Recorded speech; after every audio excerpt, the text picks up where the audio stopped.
Hupari police ठाण्यातील constable संदेश शेटे यानं अन्य 2 अंमलदारांसह गुरुवारी हुपरी इथल्या एका मटका अड्ड्यावर छापा टाकला होता।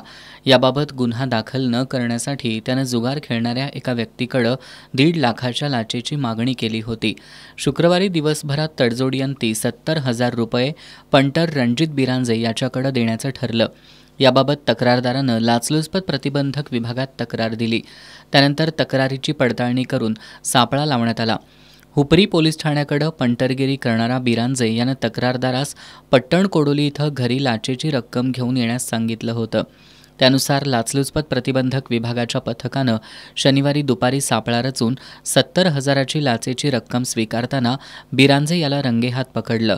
तर पंटर करवी लाचेची मागणी करणारा पोलीस संदेश शेटे हा साप्ताहिक सुट्टीवर असल्यामुळे मिळून आला नसून त्याचा शोध सुरू आहे। लाचलुचपत प्रतिबंधक विभागाकडून लाचविरोधी जनजागृती सप्ताह सुरू असतानाच ही कारवाई झाल्यानं खळबळ उडाली आहे।